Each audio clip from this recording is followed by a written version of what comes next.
অভিজিৎ গাঙ্গুলি আর অভিষেক বন্দ্যোপাধ্যায়ের যে চাপানুতোর, তা রীতিমতো জমে উঠেছে। এবার সুপ্রিম কোর্টের দ্বারস্থ হয়েছেন অভিষেক বন্দ্যোপাধ্যায়। অভিজিৎ গঙ্গোপাধ্যায়ের বিরুদ্ধে ৫ টি দাবি নিয়ে তিনি দ্বারস্থ হয়েছেন বলে জানা যাচ্ছে। বিচারপতি অভিজিৎ গঙ্গোপাধ্যায় এইমাত্র কিছুদিন আগেই তিনি জানিয়েছিলেন সাংবাদিকদের সঙ্গে কথা বলতে যে, অভিষেক বন্দ্যোপাধ্যায়ের এত সম্পত্তি কিভাবে হলো? তিনি কি গোটা বিষয়টি জানাবেন?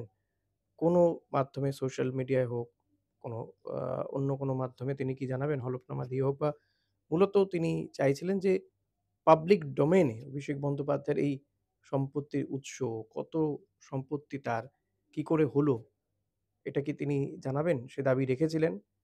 তারপরে তৃণমূল কংগ্রেসের পক্ষ থেকে রাজনৈতিকভাবে এর মোকাবিলা করার চেষ্টা করা হয়। অভিজিৎ গঙ্গোপাধ্যায়কে বলা হচ্ছিল যে তিনি রাজনৈতিক নেতাদের মতন বক্তব্য রাখছেন। এ সম্পর্কিত আমি একটা ভিডিও করেছি, সেটা আপনারা দেখে নিতে পারেন। আ দরকার পড়লে সেই ভিডিওর লিঙ্কও আমি ডেসক্রিপশন বক্সে দিয়ে দেব। কিন্তু এবার অভিষেক বন্দ্যোপাধ্যায় তিনি সুপ্রিম কোর্টের দ্বারস্থ হয়েছেন। এর আগে আপনাদের জানিয়েছিলাম যে অভিজিৎ গঙ্গোপাধ্যায়ের বিরুদ্ধে সুপ্রিম কোর্টে তৃণমূলের সুদীপ রাহা তিনি দ্বারস্থ হয়েছিলেন। এবার অভিষেক বন্দ্যোপাধ্যায় তিনি কিন্তু সুপ্রিম কোর্টে গিয়েছেন বিচারপতি অভিজিৎ গঙ্গোপাধ্যায়ের বিরুদ্ধে একাধিক অভিযোগ নিয়ে এবং তাকে যাতে আ তিনি যেটা চাইছেন সেই দাবি অনুযায়ী যদি সুপ্রিম কোর্ট পদক্ষেপ করে, তার যে নানান অভিযোগ সেই বিষয়গুলো তিনি তুলে ধরেছেন। কি এই ৫ টা দাবি তা আপনাদের জানাবো একে। অভিষেক বন্দ্যোপাধ্যায় চাইছেন যে, যে সমস্ত মামলার তদন্ত বিচারপতি অভিজিৎ গঙ্গোপাধ্যায়ের এজলাসে হচ্ছে, সেই তদন্ত সম্পর্কিত বিষয় নিয়ে বিচারপতি অভিজিৎ গঙ্গোপাধ্যায় যাতে প্রকাশ্যে কিছু না বলেন। অর্থাৎ তাকে এই বিষয়টি নিশ্চিত করতে বলা হচ্ছে। সুপ্রিম কোর্ট যেন প্রধান বিচারপতিকে দিয়ে এই বিষয়টি দেখার চেষ্টা করে বা সরাসরি অভিজিৎ গঙ্গোপাধ্যায়ের উপরে কোনো নির্দেশ আরোপ করা হোক।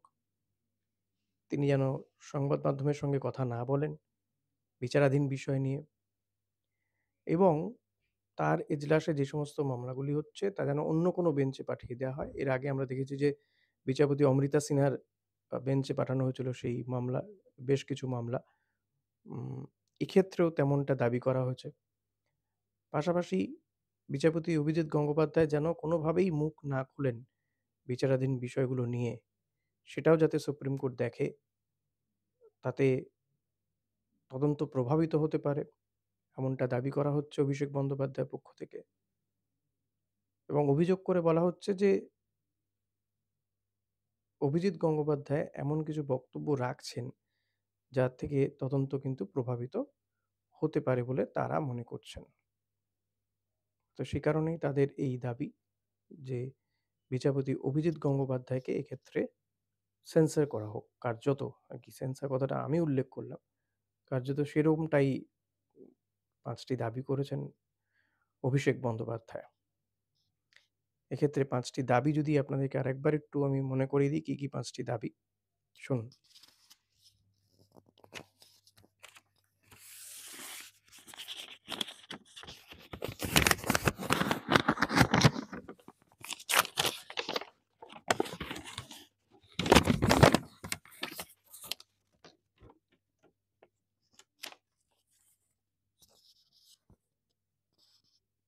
এই ৫ টি দাবি হচ্ছে বিচারপতি গঙ্গোপাধ্যায়ের মন্তব্য যেন তদন্তকে প্রভাবিত না করে।